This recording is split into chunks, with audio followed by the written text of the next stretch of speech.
Hello students, तो चलिए आज हम लोग शुरुआत करते हैं क्लास 10 का एक एकदम नया एक्सरसाइज का, जो कि है एक्सरसाइज 5.3।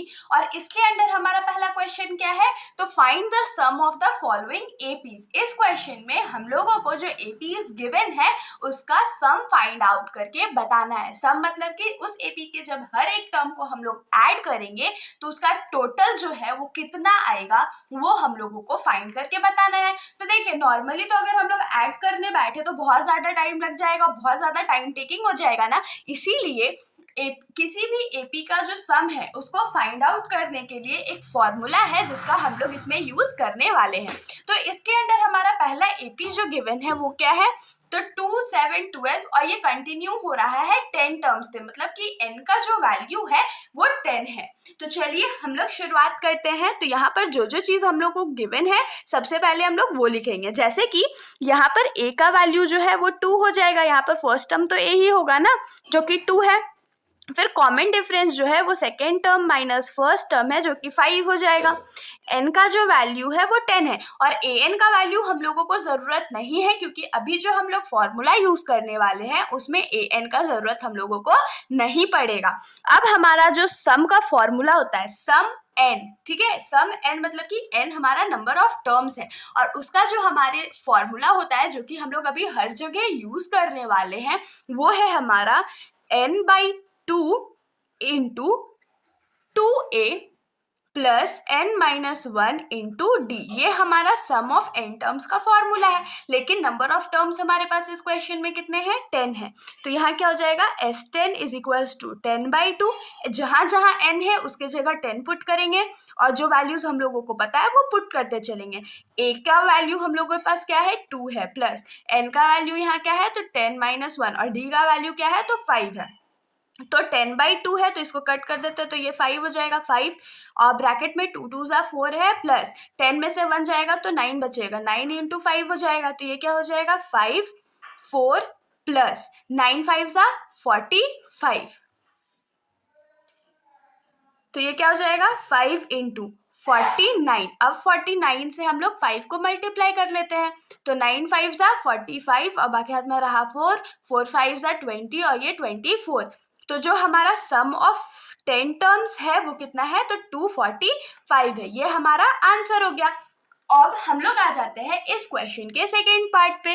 तो इस क्वेश्चन का जो सेकेंड एपी हम लोगों को गिवन है वो है हमारा, थोड़ा हम लोग क्वेश्चन देख लेते हैं क्या है भाई एपी। तो वो है -37 -33 -29 और ऐसे ये कंटिन्यू हो रहा है टू 12 टर्म्स, मतलब n का जो वैल्यू है वो 12 है।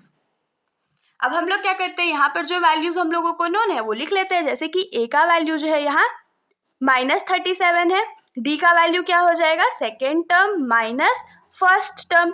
तो ये क्या हो जाएगा, -33 माइनस माइनस प्लस 37 और ये क्या हो जाएगा 4। और n का जो वैल्यू है वो क्या हो जाएगा, तो 12 हो जाएगा। ठीक है, अब हम लोग सम ऑफ 12 टर्म्स फाइंड कर लेते हैं।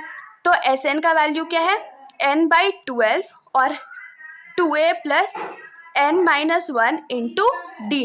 तो S12 इज इक्वल टू क्या हो जाएगा, 12/2 और 2a है मतलब 2 इंटू -37 प्लस n का वैल्यू क्या है, तो 12-1 और d का वैल्यू क्या है, तो 4 है।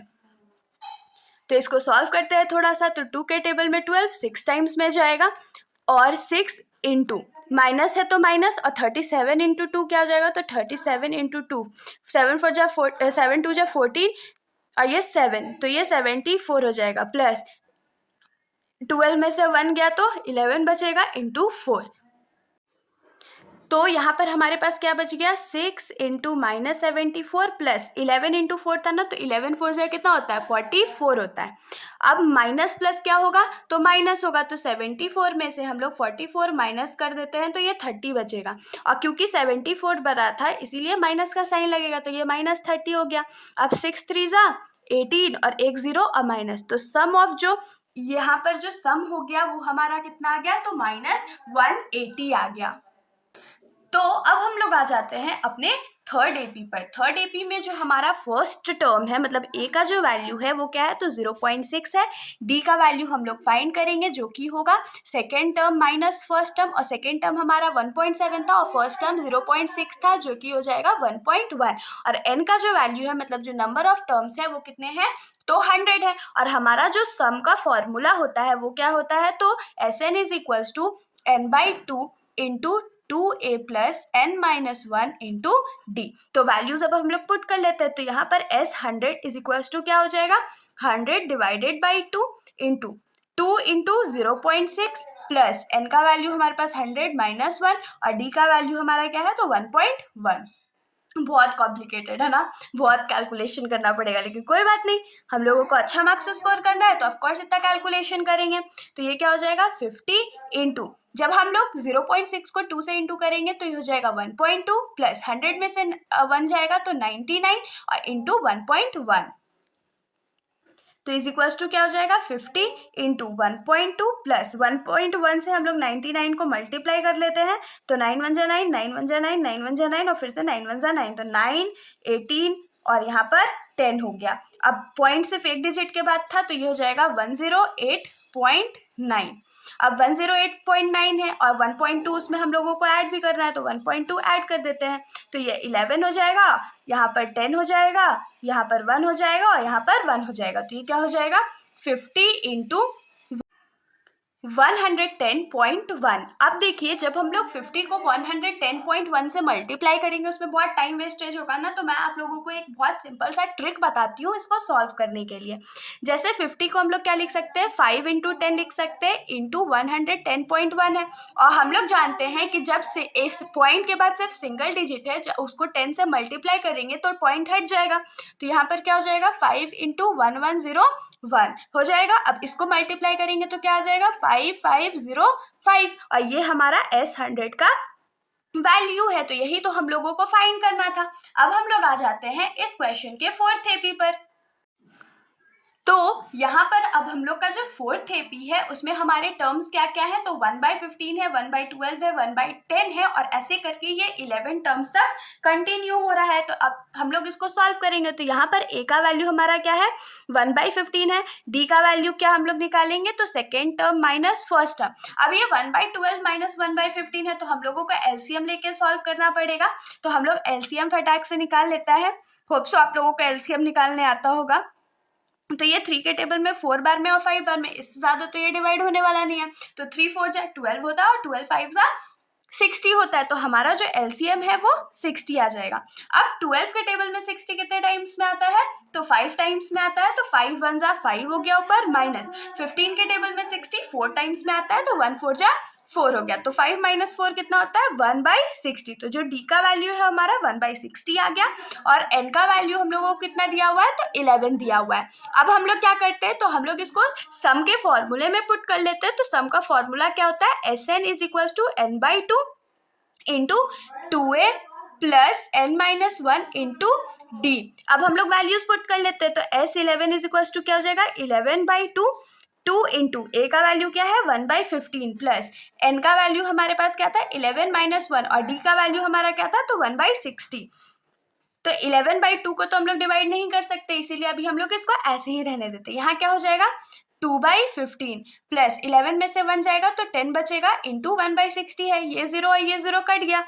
तो ये क्या हो जाएगा 11/2 इंटू 2/15 प्लस 1/6 यहाँ पर हमारा बचा। अब हम लोग क्या करेंगे, तो इसको सॉल्व कर लेते हैं। फिर अब हम लोग 15 और 6 का जो वैल्यू है या जो एलसीएम है वो निकाल लेते हैं। तो 15, 6 दोनों 3 के टेबल में आते हैं, ये 5 टाइम्स में, ये 2 टाइम्स में। अब तो आगे ये डिवाइड नहीं होने वाला है। तो 3 5 जा कितना होता है 15 और 15 2 जा 30। तो हमारा एलसीएम कितना हो गया 30। अब 15 के टेबल में 30 कितने बार में आता है, तो 2 बार में आता है। तो 2 2 जा 4 हो गया, प्लस 6 के टेबल में 30 5 टाइम्स में आता है तो 1 5 जा 5 हो गया। तो यहाँ पर हमारे पास क्या आ जाएगा 11/2 इंटू 4 + 5 9/30।